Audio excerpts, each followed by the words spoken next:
kasama rin siya kahit pa medyo nagkaroon ng konting konting Issue. sama ng loob. At sa akin, naman, kahit pa gano'n, siyempre, kasamahan pa natin siya. Siyempre, natin, okay na okay magsama ulit para mag-travel. Parang wala naman Wala sa iyo naman yun sa kung akin. magkasama ulit. Nakakapanghinayang lang kasi matagal na natin dito plinano, di ba? Lalo na ikaw pinsan, ikaw ang gumastos saka sila Tito na yun nga, matagal na ninyang plano ito at sayang. Hindi naman natin gusto nangyari sa kanya. Wala tayong magagawa. Saka biglaan lang talaga. Saka visa to hindi basta-basta yung hindi to katulad ng mga ibang plano natin na outside the country na travel natin. Itong lugar na talaga to. Grabe yung Yun lang talaga nakakadismaya din kasi sayang talaga. Kasi ito isa sa pinakamagandang lugar dito sa atin, sa Asia. Maganda dito talaga.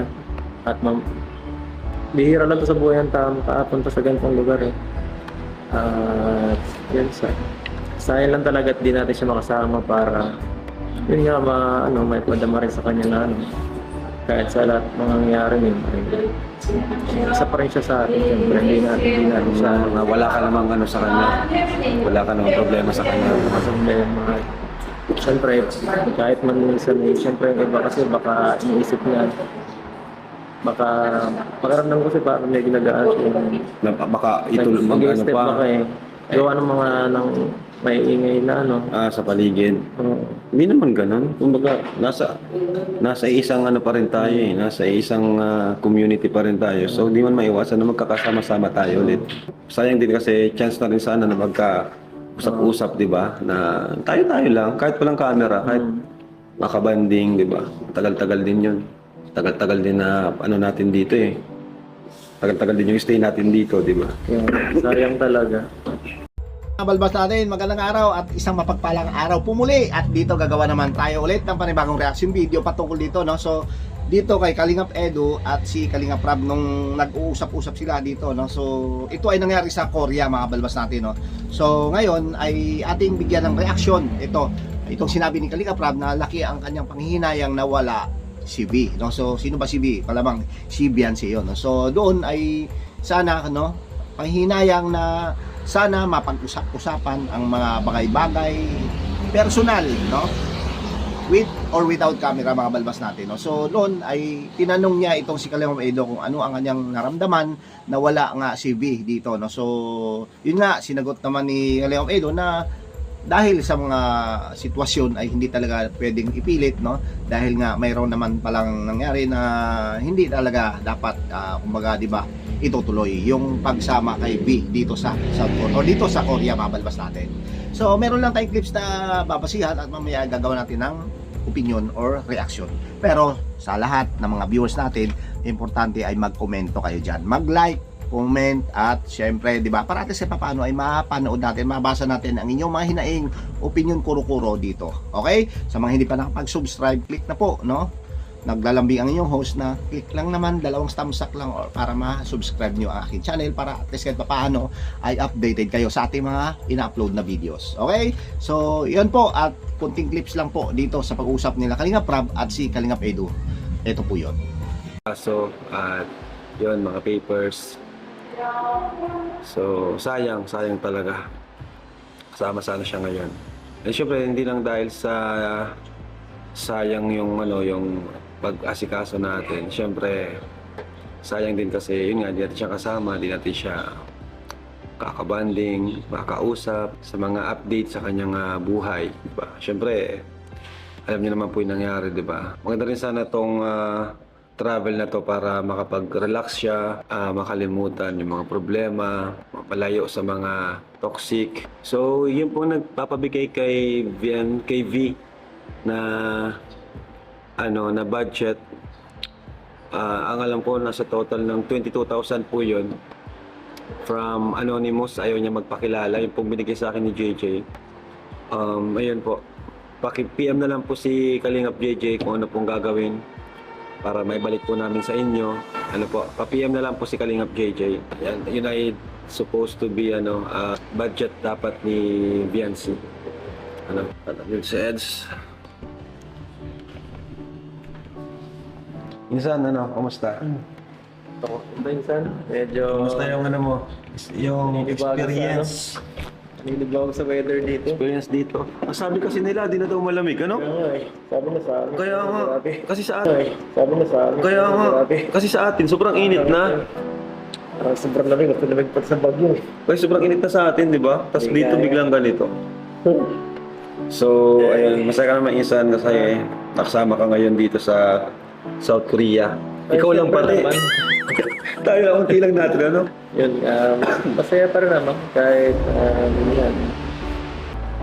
Hindi tayo, parang nakapanibago ang unti natin, Kaya nga eh. Pero mas nakaka-relax siya, Saka mas nakakapag ka sa sarili mo. Yung mas ramdam mong nasa ibang bansa ka talaga. Oo, at mapahingahan ka. Oo. Sa lahat ng mga, ano mo yung mga nangyayari sa paligid mo. Oo, yun. So ngayon nga, Insan, may bad news tayo, Actually, kahapon pa naman nalaman Oo. kasi umalis tayo na wala siya. Pansin ko naman. So, ano man yung nun nasabi mo Insan, di nakasama si B sa travel natin ngayon. Ayun nga, kala ko makakasama rin siya kahit pa medyo nagkaroon ng konting konting Issue. sama ng loob. Mm-mm. At sa akin, naman, kahit pag gano'n, siyempre, kasamahan pa natin siya. Siyempre, natin, yun. At sinabi dito na malungkot. Mayroon mga nag-expect dito na darating si Biancy sa South or dito sa Korea, mga balbas natin, pero hindi ito nangyari dahil merong kulang sila sabi dito na may sakit nga ito si Biancy. So yung siguro, isa pa nung dahilan dito siguro ay hindi pa siguro naghilom or nandun pa siguro yung pinaka sinasabi natin na epekto nung pangbabasya kanya, Tama po ba? Kaya, So, dito nga po ay ating mapansin na malungkot ang lahat, Lalo na siguro mga supporters at mga viewers dito ng EDC or, di ba? Kasi inaantay nila na mayroong part 100 something or, di ba, mas mahigit pa na magkaroon at baka manumbalik pa ang mga, syempre, di ba, pag sinasabing LT, love team, ay di naman po pwedeng walang awayan.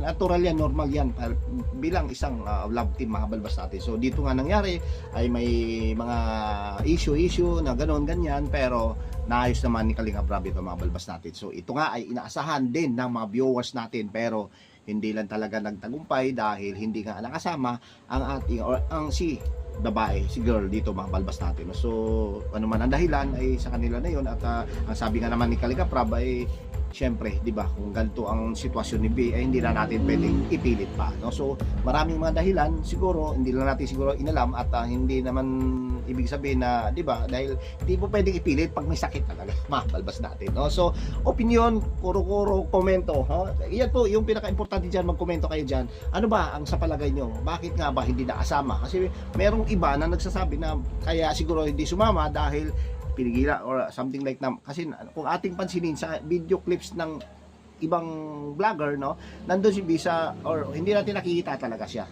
nakita nyo ba?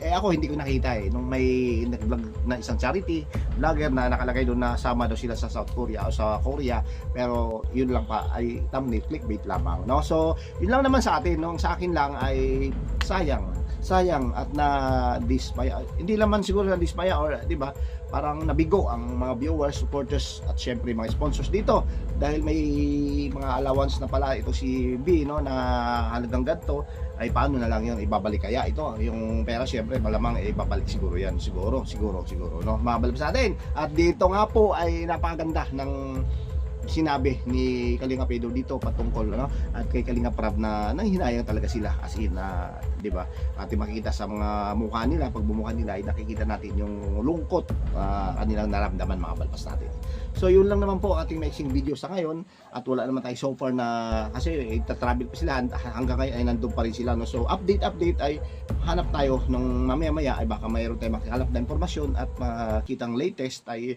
gagawa ulit tayo ng panibagong reaction video. Okay, so yun lang po at thank you. Mabuhay po tayo lahat. Bye-bye.